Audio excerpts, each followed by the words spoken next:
Welcome to Mi Escuela es Su Escuela. My school is your school. Montgomery College, connecting with the community. I'm Gloria Bonilla. Today my guests are, I'm sorry, my glasses. Brian O'Neill, Student Production Manager, and Melissa Pace, Managing Director at the Montgomery College TV station. So let me start with you, Melissa. How long has MTTV been in the air broadcasting? We actually went on the air in 1987, so it's been well over 25 years, and we're one of several stations in Montgomery County that is a PEG station, a public education and government channel, that is funded through the county through payments that they receive from Verizon and Comcast and RCM.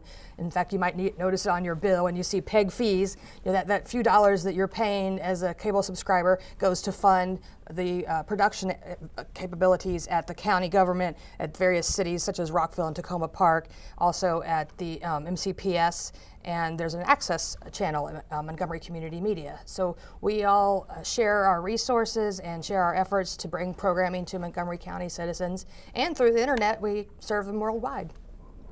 Very good. So what kind of, let's see, what is the focus of the department and what kind of programming offers the MCTV? Well, I think Brian would agree that our focus is really all about student success. Student engagement is a very important aspect of what we do. And you might say, well, how does a television station do that? We try to highlight the success stories of our students and alumni who, many of them are just ordinary people, but doing extraordinary things to get themselves to college, sometimes overcoming language barriers and their citizenship status. They sometimes have two jobs and their parents, and they've maybe been away from school for many years and come back to try to get their degree, their associate's degree here, to get a certificate, or to even transfer to a four-year school. So we look for those stories that are inspiring of students that have accomplished these things and share that with other students and potential students, because nothing resonates with a person, I think, more than seeing a peer of theirs be able to accomplish something that might seem unattainable. And we also have the mission of trying to tell the public about all the programs we have at the college. Beyond just the television program, there are so many fabulous programs at the college in STEM fields and the arts and healthcare in so many areas. And we want to get that message out to people who might not know about what Montgomery College has to offer. And I think there's a lot that falls within that umbrella, but it keeps us very busy. Oh yes, and I had to say, the thanks to you, Melissa, and also Lisa Burrow. You've been extremely supportive of the work that I've done with Mi Escuela es Su Escuela. So this is something that I don't think I could have done if I didn't have the support from Melissa Burrow, marketing director at the college, and also from you, because I went with this idea to Melissa, and Melissa didn't flinch. I mean, I went with this, I have this little radio program, and Gloria, would you like me to send the team of the TV station? I'll be glad to do that. And this is, I remember, was February 2010. Yes.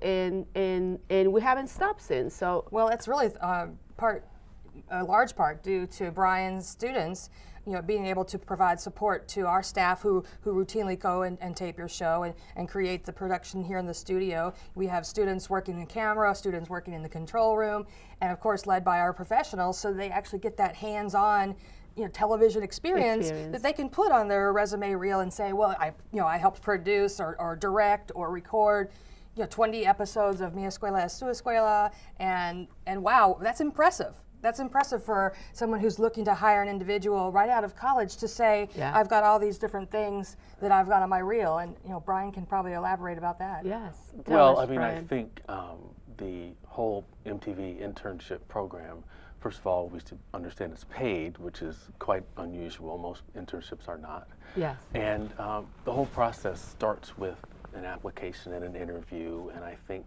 we have partnered very well with the Media Arts Technology Television Production Program, headed up by Joanne Carl. Most of our students come from that program, and it's really a program that's rich in resources from a technical production standpoint in terms of this studio where we're recording this show, Yes. and the field production equipment, as well as the MPV, the mobile production van. Okay, so they get a wealth of experience using those tools, as well as working with award-winning producers within MCTV. So that combination gets them prepared, as Melissa was saying, you know, for a career in the industry. They also work on a variety of productions, i.e. sports, lecture series, shows like this. As a matter of fact, 2 students are running cameras on this show. And so it really goes to help toward our goal, which is to get them to a place where they have created a first-rate demo reel and resume, okay? Because we're all about career and job market, getting them ready for those things. Yeah. So, I mean, that's in a nutshell kind of what the program is about in terms of the students, and we are more than happy to help you with the show that we love. That's right. Well, I tell you, I'm very, very grateful, and I think it's one thing in institution of higher education. I think everywhere when someone works, it is so important that if a person, an individual working there, has an idea, you know, something they would like to try, and if you don't have, you can't go to your supervisor, someone within the institution, and present this, and there's no support, there's no way that you're going to get something done. So for me, I've been extremely lucky.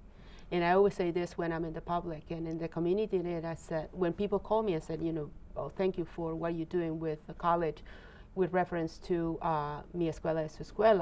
I watch you on TV and I have heard you on the radio. So I always said, you know, it is thanks to these two, and, you know, these 2 persons, and also the support from, you know, the students and the staff behind the cameras to do the editing and all this that is involved in putting a program, your TV show, and broadcast this on the air. And it is, and I'm thinking, I'm being very fortunate that innovation happens, I think, is because there are people who have ideas, and there's someone there who listens and said, let's try this and see how that goes. And the innovation, as you mentioned, I think is really prevalent here at the college. It's been very exciting to work here and see different innovative things happen.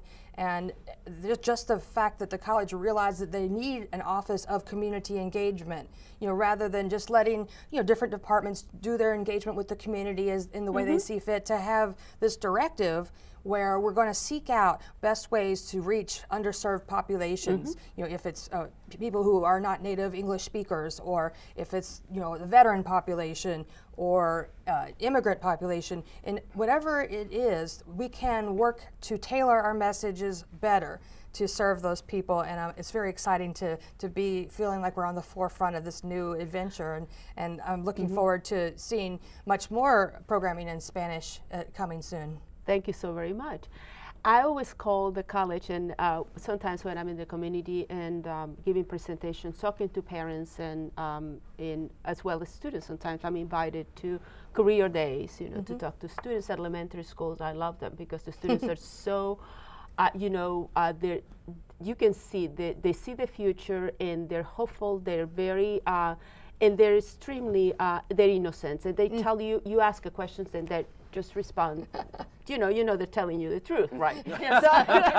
Yes. So, and it is that they tell you what is it you want to do in the future, and they come with this and that. And then when I say something like, well, you're not going to believe this, but this is what I do. Oh my goodness. So the next thing you know, you see where the future is going to be for them. But I always said, you know, I call the Montgomery College the little college that could. And I'm thinking it's not little in terms of, because think about this, the 3 campuses is big, 60,000 students a year.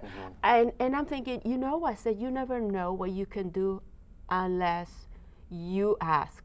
And I think it's Melissa and I, we have this conversation, Gloria, you have to ask, you know, and it's true, you have to ask, you know, they may tell you no, but that's, you know, you're not losing it, but you know, you have to ask. And I think for me, it's been a great trip for me with the college, with reference to this, you know, making this idea that I have and put it into place and make it possible, is that there was a recipient ear on the other side. Well, we've covered a lot of interesting topics. I mean, even like Maryland Dream Act and just access to schools, and how parents who maybe have not gone to college themselves, but their children are now interested in going to college. They don't know how to navigate the process. You've walked people through those kinds of things, how to register, what kinds of programs we have in Spanish, what kinds of programs we have for workforce development. So we've covered a lot of topics, and I think hopefully we'll have a bright future of many more to cover. Thank you very much. And I love it to hear that, you know what? I think, wow, this triple continues, and it's wonderful. And I think it's a model that I think is now being used by the county. Montgomery County is using the same model, and also the city council is using. So it is a good thing. It is a good way to inform communities. And I think it's making education and information accessible to the public. It means a lot, you know. And you never know when you might see one of your cameramen, you know, Michael or Jeffrey, in some future role in CNN or ESPN, and they'll come back and they'll say, "Remember me?" Yes, you never know. And I always thank the camera, you know, the team you sent when I'm on the radio station, and I said, and in the future you're going to watch this program on TV thanks to, you know, and I remember, you know, Pete Vidal, who was one of the first staff coming to help us with this. On the show. And he is a former student of Montgomery College, and now he continues to work with the college. But I think it's that, what you said, Brian, earlier, that one thing is to provide education to students, and we do here at the college, right?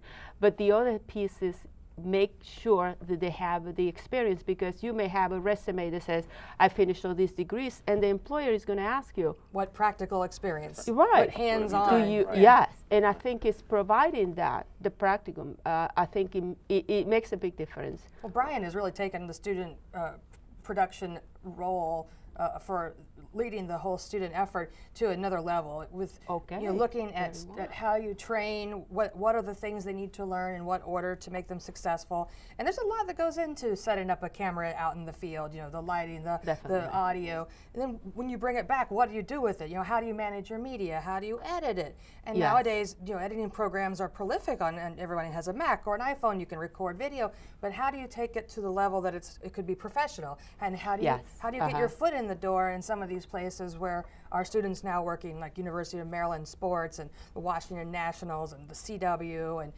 we have someone at the Discovery Channel doing an internship at Discovery Networks right now, and even at the White House. So I'm very proud at the places our students have gone, and the fact that video is prolific. It's everywhere. It's not just on television stations. You know, the Lockheed Martins of the world need video editors to create things for their corporate use. It's very, you know, and social media, of course. Everything that really takes on a life on social media has a video component. Well, one of the things that we've done to kind of help the students get that first-rate demo reel is actually start to do a few more outside projects. One of which was with the Smithsonian Folklife Festival. Oh yes, this year they worked in conjunction with the festival administration and videographers and documentarians, and put together some pieces for them that were received very well. And they're on the YouTube channel on the Smithsonian site as well as our own. We are also working with some nonprofits in Montgomery County doing the same thing, putting together testimonial pieces for their organizations and shooting and editing and going through that whole process, so that at the end of the day their resumes and reels have this practical experience we're talking about, and it's coming from, you know, some high profile, you know, clients, so to speak. So I think that's important toward getting them toward their goals, and I think that's what we're seriously working toward, and keeping with the college's mission of student engagement. And which, you know, I think everything ties. I know that more so with their populations in the county, I think in the United States too, that need a little bit of assistance and help. And I think is what is called closing the achievement gap. I think is indirectly, I think many of us have been working on doing that. Right. One, you know, making sure that the students at the college or previous to coming to college get the help, the assistance they need in order to close this gap. Oh, so important. So there is no gap, and wouldn't Right. that be amazing? That would be amazing.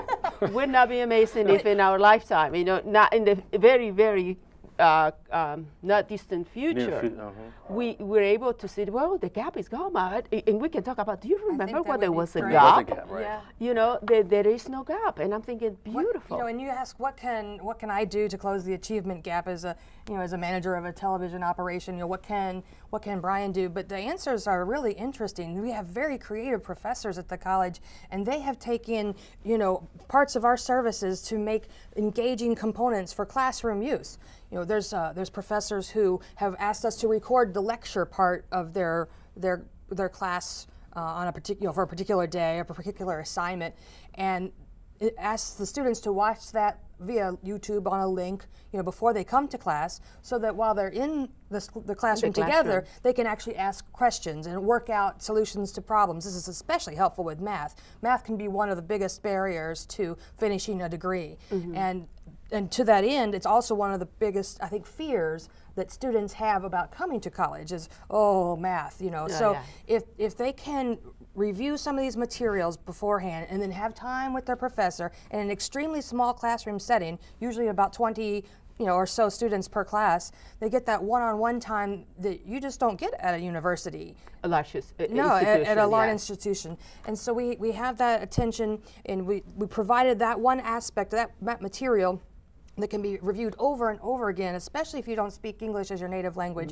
You might need to watch that 3 times. So if we've helped, you know, a person manage to get through a class or a test or pass a course, then, you know, we're helping to close that achievement gap. And there's developmental level, you know, MOOCs even now, MOOC, Massive Open Online Course, where the idea is education should be open and free, and information should be shared in a massive fashion online. And you shouldn't have to be able to just afford to pay a college tuition. You should be able to, you know, access this high quality information on video. So we put these things out there, and Emily Rosado, one of our professors in English, has created one for developmental, or I should say preparing for college level English. Yes. So that's something that could help someone feel like, okay, I've got the tools, I'm not too afraid to try it out. I think I can do it. And if we can just encourage them and then offer them support through some of these techniques and tools, then it's a win-win for everyone. I think so. And you know, now that you mentioned that, I think it's with all this new technology in place, you know, and I think it's, I don't know how many students don't have access to this technology, and they are, obviously they are. But I'm thinking if the teacher can put all this information out there, and it's available to them, and I think it's everybody's now so savvy in terms of techno-savvy. True. In you know, and I think I'm hoping, really, I'm very hopeful that everyone who is doing something to try to make possible that this gap is not going to be there, I think we should be able to say in another 10 years, that would be too early, I hope not, that we're not going to be talking about, you know, it's going to be a minimum number of students and individuals who find themselves in that situation, not a vast majority or an incredible body of students, you know, who find themselves there. Which, you know, in this conversation that we're having, you know, obviously, with what the students do after they finish. Well, when they come to you, they apply. So is at what level are they in education? How many semesters have they taken at the college? Do they get an associate or certificate? What is it that we offer? Right. Well, that's important because so many people can come in with some basic knowledge, and we only have a couple years with them. I think it's a mix. I mean, I think the students make a determination for themselves whether they want to do the certificate route or they actually want to complete an AA, an associate's degree. And what we find is, for our program at MCTV, we bring on students who have some level of television production classes under their belt. Because we find it serves them better as they go through the program. They have a quicker understanding, they move faster through the program, and they're able to help, you know, our productions, you know, more successfully, and they have a more successful experience, and there's less frustration and so on and so forth. So I think it's a mix, you know, of certificates or associates, but as long as they come with a willingness to learn, a great attitude, and an enthusiasm about communications and communications media and where it's going, that's really the bottom line. And we have such a team-oriented environment. Everybody who is a student or a staff member on our team plays an important role in getting the production to come together. And, see and that. then conversely, some of the media that you might see on local news stations, for example, is becoming more of a one-man band, you know, where there's a reporter who goes out and they set up their camera, they shoot it, they come back, they edit it, then it gets on the air. So being able to do a lot of different skills and learning these things at different times through our program gets the person set up for success to be able to have a depth on their resume as well as, you know, having a good reel. Right. So let's see. So the student applies, Yes. and how many students do you get, say, a semester, a year? How long do they stay with you, Well, Brian? Still working that out. However, it seems that Yeah. maybe 5 semesters, which is like Oh, 2 right. years, Uh-huh. maybe 2.5 years or so. And it usually take 8 to 10. And the reason being is we like to tailor and customize their experience with us. So if they say, hey, I want to be a writer, then yes, they'll learn the production tools and editing, but we give them opportunities to write some news packages or to create a web series or whatever it might be. Or they say, I want to be a technical director. Well, we give them the opportunity to switch some shows and get up and work with the switcher that we have, the Ross switcher, which is, again, we have state-of-the-industry, you know, equipment that they get to learn on. So when they step out there into the workforce, they certainly are well equipped, you know, to be successful. This is wonderful because, you know, it's interesting when I know everybody's now with the technology in place, you can do a video with your cell phone. I mean, it's just amazing. Remember the days when, you know, you really had to have a professional camera. Not that we don't need them, but I see how, you know, the college, when they bring their equipment to the radio station for us to record Mi Escuela es Escuela, the amount of equipment that we carry there. And everybody says when I come to the radio station, it's amazing because the people who are doing their piece previous to me, they're sitting doing their piece and there are all these cameras around them. So when I come to the station, they're thinking, my God. I mean, so you know, I'm glad they're doing this because, you know, but it is an incredible, I think, I'm always, and I tell you, I think it's impressive what they do. And I think it's having that hands-on and the knowledge they're acquiring is just amazing. And it adds to the other piece is this, that also the responsibility, you know, it is, you know, that, you know. It's a lot of valuable equipment. Oh, They yes. have to negotiate the waters of dealing with you as the client, dealing with the radio station as being the premises where we have to navigate their Right. hallways, their Oh, rules, yes. their staff. Yes. And then there's a certain level of professionalism that the students develop over time, and they may Yes. come to us with never having had a job outside of maybe babysitting, or maybe Yes. they've worked in, you know, fast food, or, you know, at some retail establishment. They could have worked anywhere, but maybe not in the type of environment that required a professional attitude and the responsibility to Yes. carry around, you know, Yes. 40 pounds of gear that's worth a lot of money. And I had to say this, that, and Melissa knows about it, that I have been I'm impressed with the team. The leading person and the students that come with them. And I know, and I've seen many, because I've met them all, and they're all great people, Yes. great people. Men and women and- Extremely knowledgeable, the personality, very respectful, you know, nice disposition. When It's you nice said, to hear. Yeah. oh yes, it is. And I tell you, it makes a big difference. And I think, like all of us working for the college, we are the ambassador out there. Of course. So I think if we present ourselves in a good way, people are going to remember, and we are the face of the college. And they're doing a tremendous job, tremendous work for us. glad to I tell you, yes, and I'm glad to hear that. yes, I do. I tell you, I always said to James, you know, who's now the person who's been helping me with Mi Escuela es Escuela. Oh, James, you know, thank you, because it is. He is the person who leads the team, but the yes. students come in, great people, great people. Well, we have a lot of success story on our staff. James being a student that That's worked right. for us and then has Rose up. Yeah. and then we hired him when we had the James. Well, listen, and that's the other piece too that we see also at the college. How many students from Montgomery College are now staff or faculty? That's true. That is just amazing too. And I think it says something about where people started, you know, and I think we learn, and I think the students are learning many things besides just acquiring the knowledge that comes with what they're pursuing a degree on, but also other values that come with that, Right. you know, developing good habits, and that is eventually you're going to be in the workplace. So these are things you need to do. Right. And if you're Absolutely. not ready for that, you're going to be in trouble, you know. You know, right. so it is that. But I think it's great. And for the public is going to be watching this in the future, I think is putting a face among NCTV 10, which I'm always saying, you know, where can you find it? And people said, well, you know, I have Comcast, I have this other, you know, there's so Channel many 10. Channel 10. So they said, you know, NCTV 10, I think is that you find them.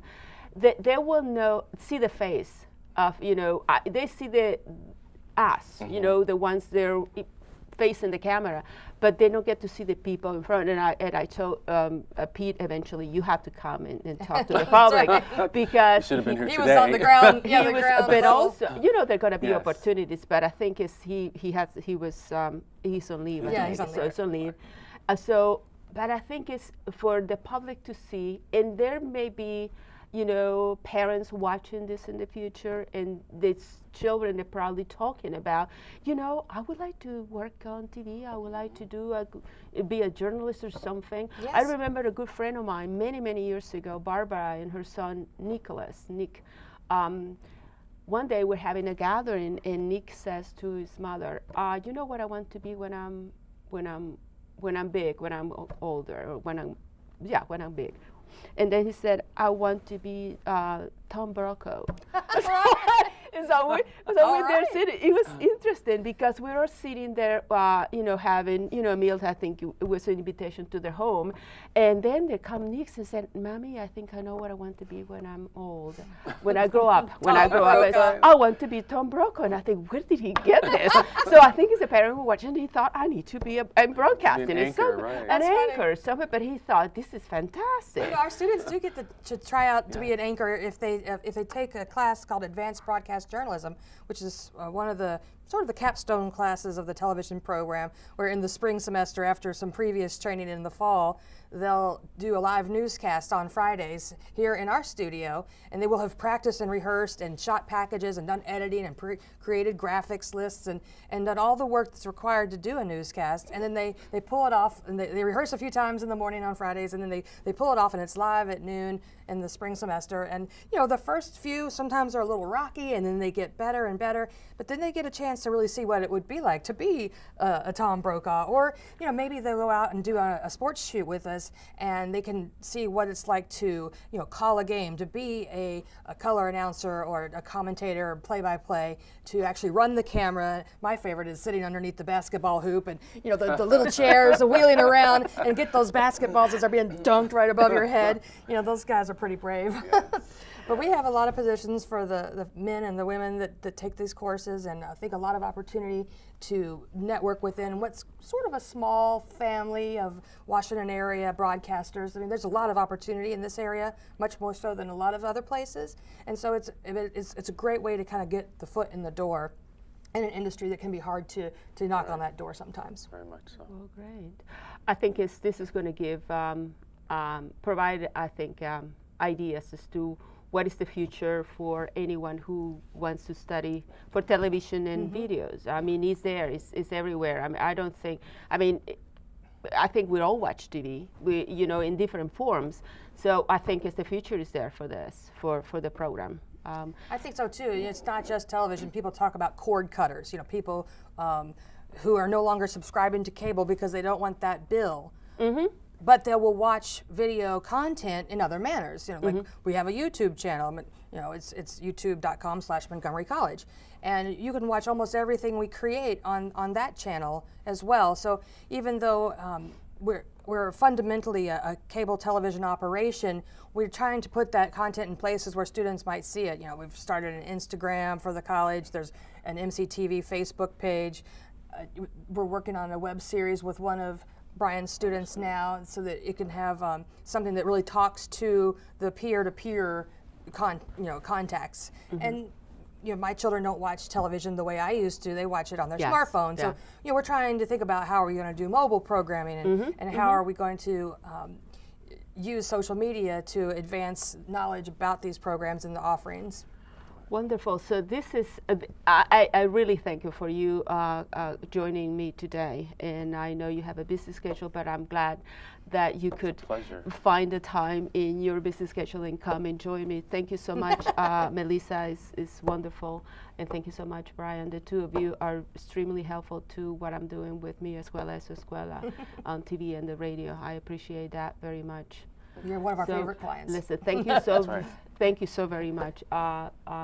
Dear friends, right there in the future, you're going to watch this program. So please, check MCTV 10 on the cable Comcast, and also you can find all this information if you go to our website and see what is there that we offer with the college.